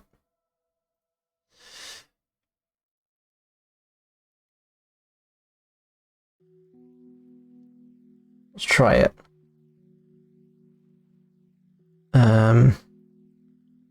Oh, Jesus. Get rid of all of that. New guild. Snow maggots. Yeah, that's my thinking. Silver fits in with all the,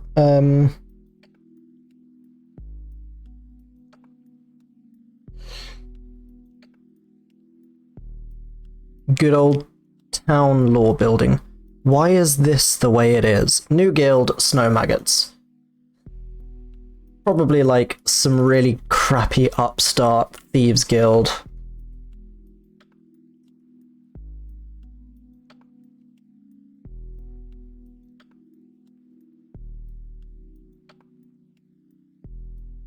The snow maggots rule Dragon's End. You wish.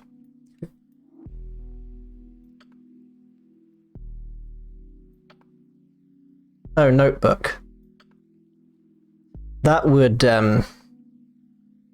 necromancy cult. This is literally laid out like OneNote, and I love it. It is an awesome name for a necromancy cult. Guilds.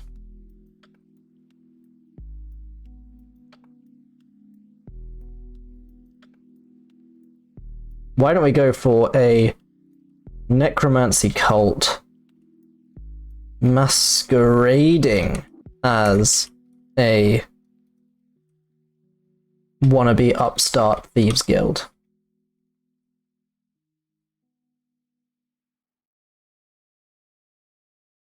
Why can't I change the name of the section? Ah.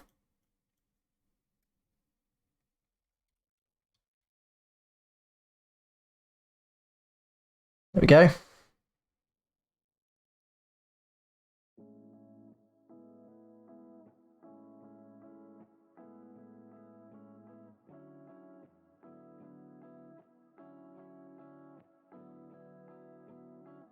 Wow, I type good.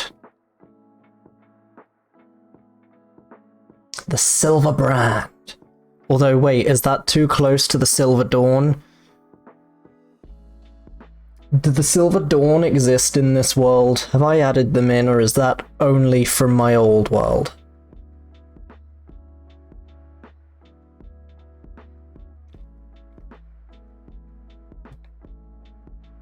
The Silver Dawn do exist. We'll change them. Do you actually know? We'll keep the Silver Dawn. Again, it's a nice little throwback, nice little callback to my original world. We'll go for the Silver Dawn. Led by Taladane Silverdawn.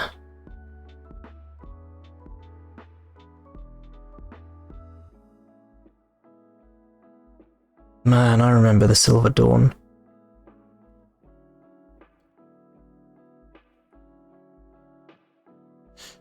Their motto was "The dawn of justice burns silver." Planning your post-apocalyptic D&D survival kingdom building. That's awesome. Magic nukes. That's awesome.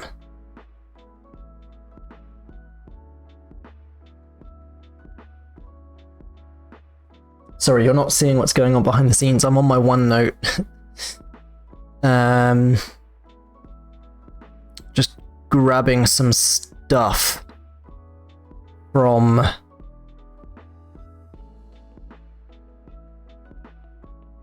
my old notes. I want a new folder. Guild symbols.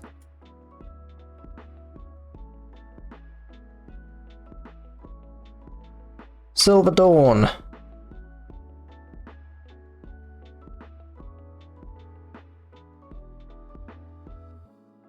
we go.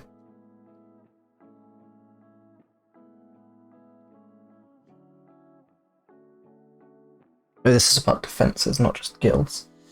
It was a space colonizing stage civ before magic nukes. That's awesome.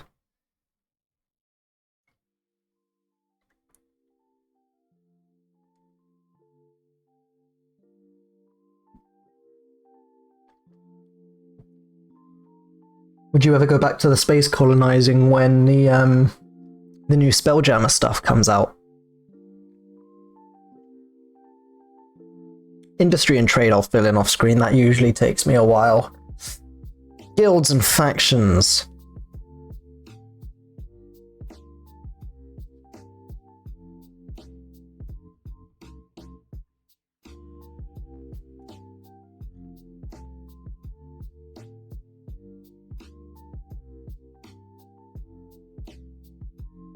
We want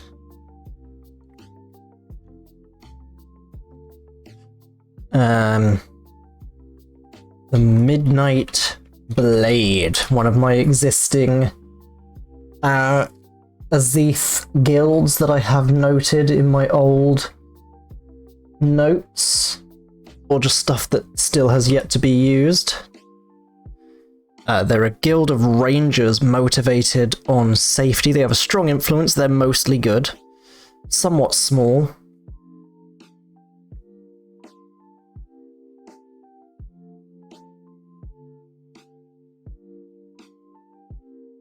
Identifiable by a hidden tattoo. Oh yeah. The gnomes dropped bombs on the elves, but the magic nukes turned magic off for a while. Damn! Anti-magic nukes. Love that.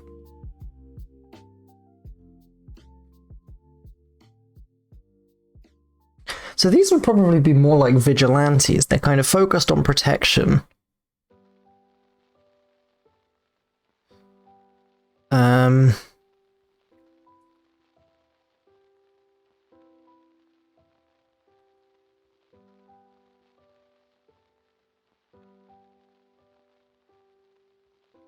Yeah, they focus on safety.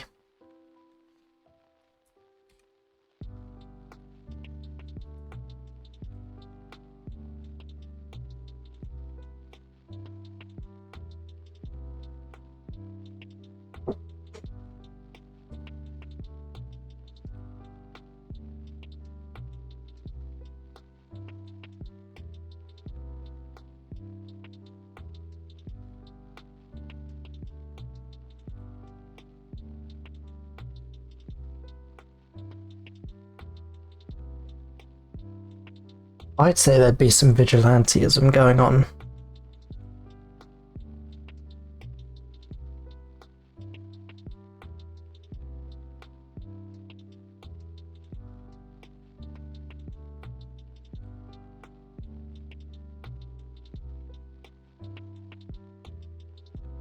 Which means they would therefore clash with the Silver Dawn.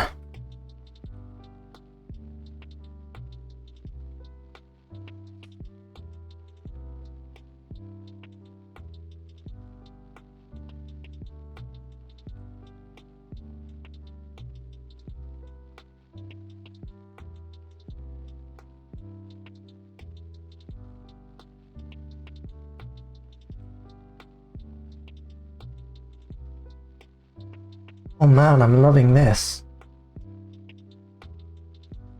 First few years filled with wild magic surges, storms, diseases, no one could cast spells.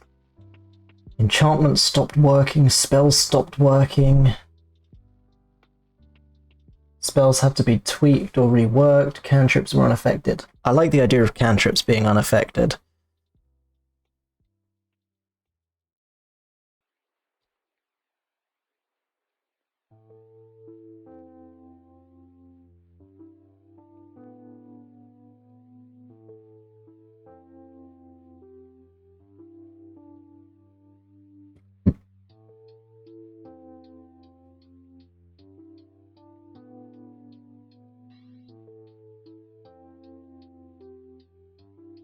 Why do I always struggle so much with thieves?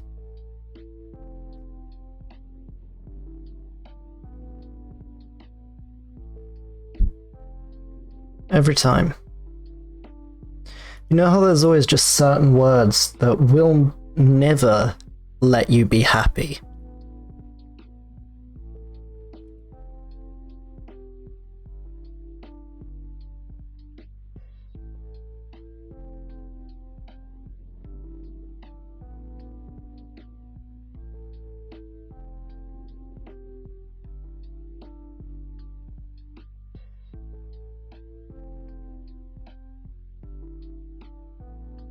Apologies, I've just found something in my notes which needs forwarding on to one of my players. Your word is Piccadilly.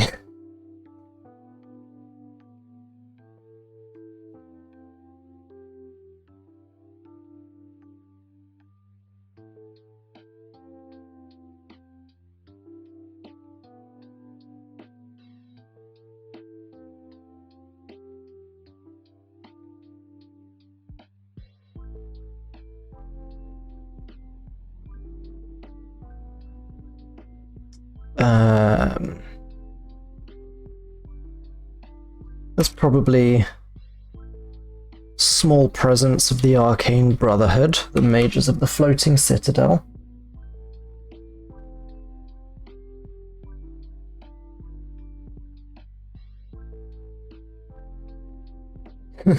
Nice, I like that.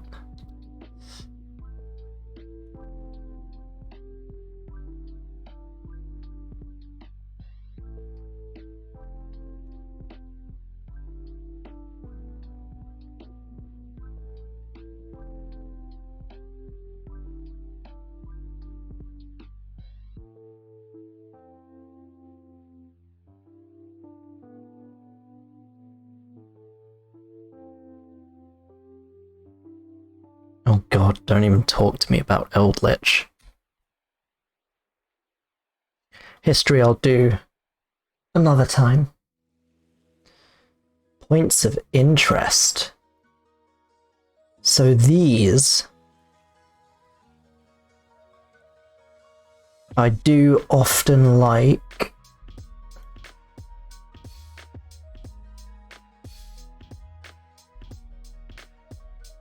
to use this one, Donjon.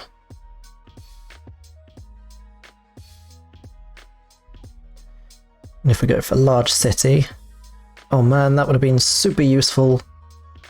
Oh well.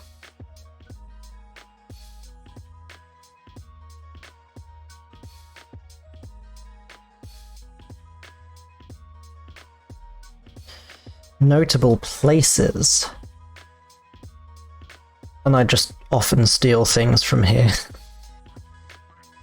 Like the Odium of Sinos. I'm gonna use that name from earlier that I replaced with one of my gems. The Odium of Brennor.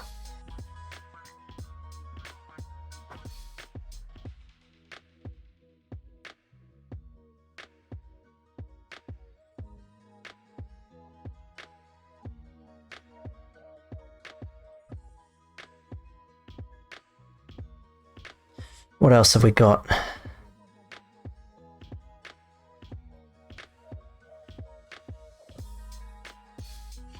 Broken arch of weathered stone which glows with a magical light in the night of the full moon. Nice. I like that this comes up often. Goblin mine. Love it. Stealing it.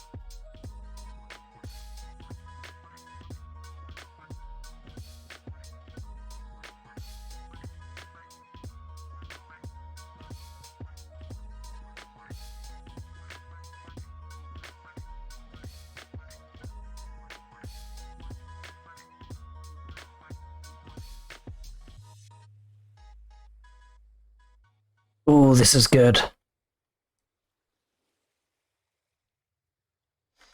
A ring of broken black stone lies within an area of scorched earth. It was once a shrine placed to honor Charan, the Lord of Fire, but was destroyed by adventurers several years ago. Because that tracks. It would be, because Charan is on the Council of the Fallen Lords, my evil gods.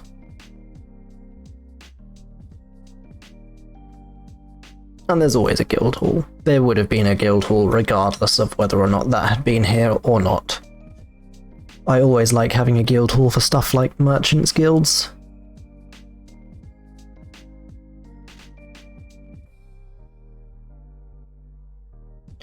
And I'll probably go in afterwards as well and actually add in things like taverns, because I like doing those myself, but it can take a little bit longer to do.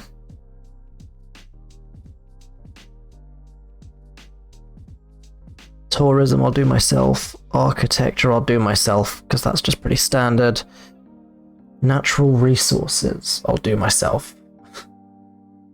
Wow. I mean, this has been pretty successful. I didn't think we'd be on just the one article this entire time. Jura. Let's have a look at what we've spent all this time doing. Oh man.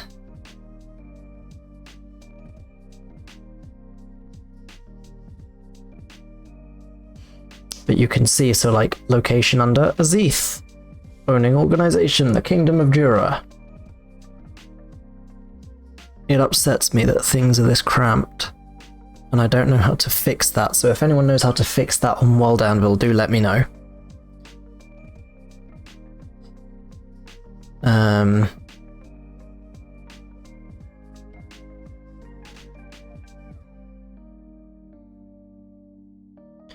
I able to... I could... Images...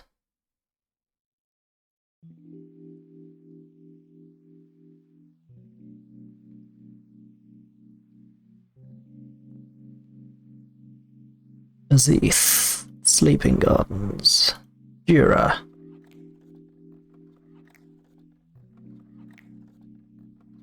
Psychic Plant.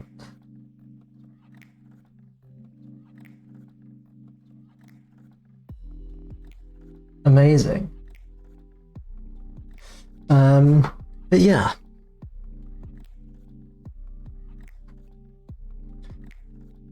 I'm sorry to you, Gift of Gabby, that you joined right near the end of the stream, unfortunately. I think we'll likely be back with this next week, so do join us next week. We'll see if we can try and jump through a few more articles, mostly because I won't spend the first half an hour explaining what World Anvil is next time. But also, people who are watching, next time you come and join, if you think I'm spending too long on one thing or you want to move on to other things, do just feel free to let me know. Do just drop a message in the chat and say, hey, can we move on to a different article? And I'll carry on with whatever I'm currently working on by myself.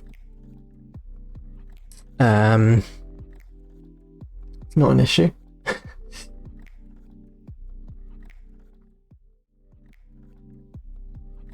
That went well. What a smooth transition that was.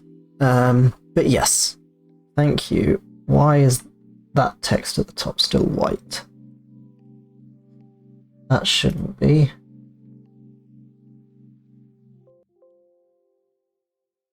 There we go.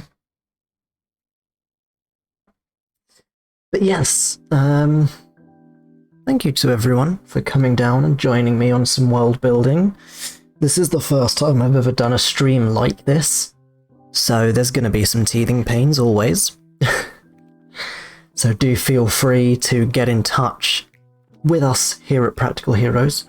Let me know if you enjoyed it, or what changes you might like to see, what sort of stuff you might want to see in the next one.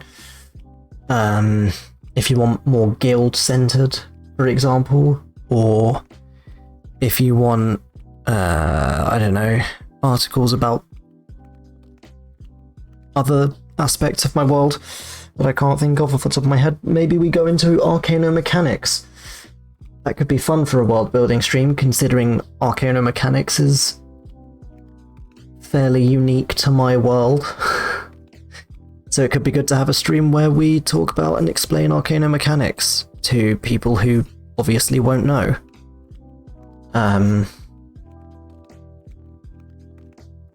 For those of you not already joining us, practicalheroes.com is the best place to find all of our stuff.